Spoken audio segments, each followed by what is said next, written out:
मैंने एक प्रवचन सुनी थी ओशो की, अहंकार संबंधी। अहंकार क्या होता है इसके संदर्भ में। तो उस प्रवचन से क्या मैंने सीखा वो मैं आपको बताना चाहता हूँ। इस मस्तिष्क में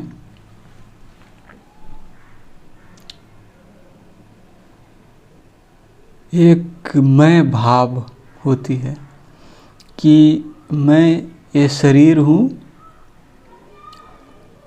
और इस शरीर की कुछ प्रॉपर्टी है, कुछ रिलेशनशिप है, इमोशनल रिलेशनशिप्स, बायोलॉजिकल रिलेशनशिप्स जो बोलते हैं। और इस शरीर की ये प्लान है, ये करनी है, इतनी टारगेट है, ये सब है। तो अटैचमेंट है ये सब। सबसे पहली अटैचमेंट इस अहंकार की इस बॉडी से है कि मैं ये बॉडी हूँ, मैं फिजिकल बॉडी हूँ। और जब आप मान लेते हैं कि मैं ये शरीर हूँ, ये मस्तिष्क हूँ, मैं ही जो भाव है मेरे मस्तिष्क के भीतर, मैं ही वो हूँ और मैं ही चेतना भी हूँ, मैं ही इंटेलेक्ट भी हूँ। जितने आपकी मस्तिष्क के भीतर क्या क्या होती है, एक तो बुद्धि होती है जिससे हम रैशनलाइजेशन करते हैं, सोचते हैं, जिससे अंडरस्टैंडिंग होती है। और एक तो भावना होती है, जैसे एंगर हो गए, फियर हो गई, लव हो गई, हैट्रेड हो गई। तो ये सब भावना चलती रहती है और उसको बुद्धि भी तर्क करता है बीच बीच में। और ये सब मैं ही हूँ, अहंकार कहता है। और अहंकार क्या कहता है कि मैं नहीं रहूँगा तो इस संसार में कुछ डिफरेंस होगा। इतना इम्पोर्टेंस है मेरा शरीर का, मेरा मस्तिष्क का, मेरा बुद्धि का, मैं इतना इम्पोर्टेंट हूँ। वो अहंकार की स्वभाव है कि मैं हूँ। आप एक्सपेरिमेंट करके देख सकते हो कैसे अहंकार बिहेव करता है। जैसे मैंने इसके साथ एक्सपेरिमेंट किया है, जैसे आपकी कोई रिस्पेक्ट देते हो, बहुत रिस्पेक्ट देते हो, सम्मान दे रहे हो। आप कोई प्लेस में जाइए और अथवा किधर भी जाइए, आपको दूसरे लोग बहुत सम्मान दे रहे हो तो आपको अहंकार फूल जाता है, ब्लोटिंग होता है उसका, ब्लोटिंग, बैलूनिंग करने लगता है। हाँ, मैं कुछ हूँ, राइट, मेरा स्टेटस है। और एक ठो इंडोर्फिन, डोपामिन केमिकल रिलीज होती है दिमाग में और उससे आपकी खुशी होती है। आपको कोई रिस्पेक्ट दे, सम्मान दे, लव दे, राइट, तो उससे आपकी मस्तिष्क में डोपामिन, इंडोर्फिन, ये सब की रिलीज होती है न्यूरोट्रांसमिशन से और आपको एक अच्छी सी फील आती है, राइट। आपने अनुभव भी की होगी। और मानिए आपको कोई वैल्यू नहीं कर रही है, आपको डिसरिस्पेक्ट कर रही है किसी भी कम्युनिटी में, they don't care, they and आपको गाली ही दे रही है, ये ऐसा है वैसा है। तो आपके भीतर दूसरे किस्म का केमिकल रिलीज होता है, क्योंकि अहंकार को चोट लगती है कि मेरा स्टेटस यहाँ पर नहीं है।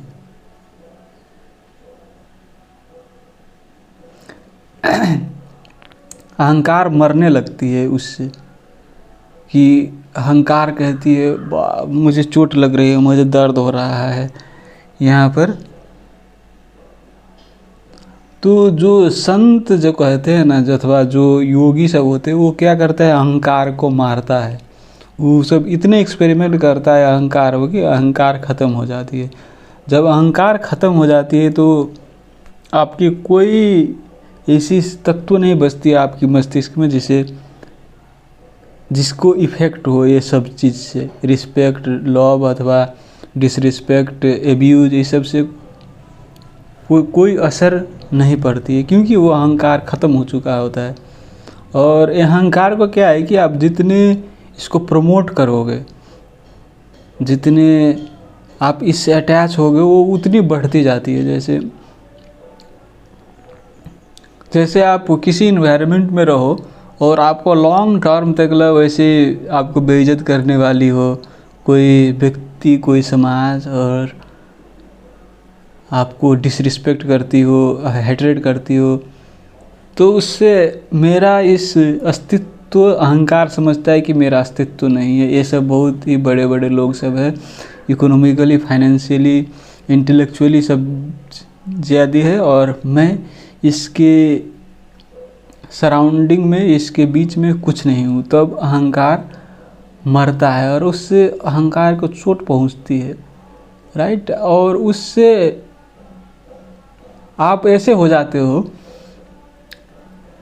कि बाद में आपको इस सब चीज़ से इफेक्ट नहीं करता है। Law of respect, disrespect.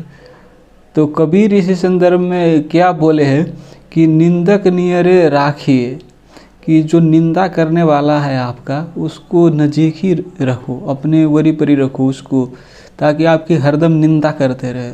और आपकी जितनी निंदा होगी उससे आपकी अहंकार मरती है। इसकी अपोजिट आप किसी दूसरे इन्वायरमेंट में चले जाओ जहां आपकी अहंकार को बहुत पुष्टि मिलती है, आपको बहुत रिस्पेक्ट करने वाले लोग हैं, ये सब से, तो आपकी अहंकार उतनी प्रमोट होती जाती है और उतनी प्रबल हो जाती है। और उसके बाद आप अपोजिट इन्वायरमेंट में जाओगे तो आप फील कर सकोगे कितना डिफरेंस होती है इस अहंकार से। तो मैं खुद ही इसको ऑब्ज़र्व करता रहता हूँ, और ओशो कहते हैं कि इसको ऑब्ज़र्व करो। यह अहंकार जो ईगो कहते हैं कि मैं हूँ, मैं कुछ हूँ, मेरा बुद्धि कुछ है, मेरा शरीर कुछ है, मेरा कुछ वैल्यू है इस पृथ्वी पर। वो वैल्यू हो भी सकती है, नहीं भी हो सकती, उससे लेना देना नहीं। लेकिन अहंकार कहता है कि मैं कुछ हूँ, राइट।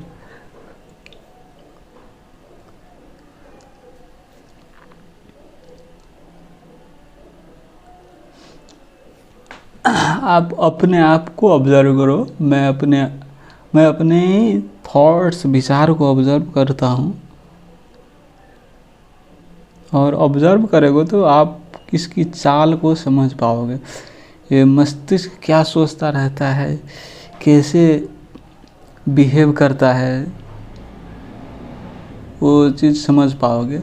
क्योंकि हम दूसरे को देखते हैं तो दूसरे व्यक्ति को समझते हैं, आदमी ऐसा है, ऐसा है, तो हमें उसको ऑब्जर्व करना पड़ता है, पहले उसको एनालिसिस करनी पड़ती है। इसलिए इसी तरह हम अपने विचार को, अपने अहंकार को, अपनी मन को ऑब्जर्व करने लगे, इसकी एनालिसिस करने लगे, दूर से खड़े होकर, सेपरेट है, मैं नहीं हूँ ये, तब भी उसको आप जो सही रूप से समझ पाओगे। नहीं तो आपकी अटैचमेंट जब तक बनी रहेगी तब तक इसको समझना दिक्कत है। इसीलिए वो सब कहते हैं कि शरीर से डिटैच हो जाओ, मन से डिटैच हो जाओ। स्पिरिचुअल लोग सब कहते हैं ना, क्योंकि आप जितने डिटैचमेंट होगे उतनी इसको ऑब्जर्व कर पाओगे और समझोगे कि मैं ही हूँ। तो एनालिसिस नहीं हो सकेगा, क्योंकि मैं ही हूँ। मैं को खुद कैसे एनालिसिस करेगा, नहीं कर पाएगा। मैं को खुद ऑब्जर्व कैसे करेगा, नहीं कर पाएगा, क्योंकि मैं हूँ। अब मैं ये हूँ तो अब दूसरी चीज़ को एनालिसिस करेगा, ऑब्जर्व करेगा। इसलिए इस शरीर से, मन से, विचार, अहंकार, जितनी भाव है, इस सब से दूर हट जाओ। ये सब जो प्रकृति से जो भोजन खाई है, उस सब से ग्लूकोज, प्रकृति से जो ऑक्सीजन ली है, उस ऑक्सीजन, प्रकृति से जो H2O मॉलिक्यूल ली है, उस सब से शरीर चल रही है। वो इलेक्ट्रॉन, प्रोटॉन, न्यूट्रॉन, वो सब चल रही है। तो ये आप कैसे हो सकते हो? आप तो ये सब को जानते हो ना, ये सब को ऑब्जर्व करते हो, तो ये तो आप तो नहीं हो। जे चीज़ आप ऑब्जर्व कर सकते हो, जिस चीज़ को एनालिसिस कर सकते हो, तो आप ऑब्जर्वर करने वाला हो, राइट। तो उस पॉइंट ऑफ व्यू से आप देखेंगे तो आपको शांति मिलेगी। और स्पिरिचुअलिटी में यही है कि मन की शांति अचीव होती है। जैसे मैं भाव मैं करता भाव से रहोगे तो आपकी बोझ महसूस होगी, थकान महसूस होगी। लेकिन मैं नहीं हूँ तो आपको सहजता महसूस होगी, एक लाइटनेस की फीलिंग होगी। जैसे आप चलो, रास्ते पर चलते हो, मैं नहीं चल रहा हूँ, मैं देखने वाला हूँ और ये शरीर चल रहा है, वैसे भाव कर लोगे। आप कुछ पढ़ रहे हो, कुछ सुन रहे हो, मैं नहीं सुन रहा हूँ, मैं नहीं देख रहा हूँ, ये शरीर, ये आँख, ये कान देख रही है। तो आपको एक हल्कापन होती है। जितने आप चीज़ों से अटैचमेंट हो गए, जितने आप इमोशन से अटैचमेंट हो गए, रिलेशनशिप से अटैचमेंट हो गए, जितने आप अपने गोल से अटैचमेंट हो गए, प्लान से अटैचमेंट हो गए, उतनी आपको सफरिंग होती है। और स्पिरिचुअलिटी का इसेंस यही है, ये जो आप शरीर से अटैचमेंट कर ली हो, अपने फ्यूचर से, अपने रिलेशन से, ये वो जो नौटंकी जितनी आपने सृजना की है, उस सब से डिटैच कर लो। डिटैच कर लो मतलब कंप्लीटली डिटैच करके भाग जाओ जंगल में, ये सब नहीं, लेकिन इसकी ऑब्जर्व करते रहो दिनहू डेली लाइफ स्टाइल में। जो आप काम करते हो ऑफिस में अथवा कोई बिजनेस करते हो, तो डेली की क्रियाकलाप में इसको एक ऑब्जर्वर के रूप में इसको देखो। जब भी आप भोजन करते हो तो देखो ये शरीर भोजन कर रहा है, जब पानी पीते हो तो देखो ये पानी पी रहा है, चलता है तो देखो ये चल रहा है, पढ़ता है तो देखो ये पढ़ रहा है, ये शरीर पढ़ रहा है, सोता है तो देखो ये शरीर सो रहा है। देखो इसको, इस शरीर को जितना देखोगे उतनी आपको इसके बारे में समझ में आएगी। और नहीं देखेगो तो नहीं समझ सकेगो, तो तब क्या करोगे? तब जाओगे मंदिर, जाओगे मस्जिद, जाओगे राइट,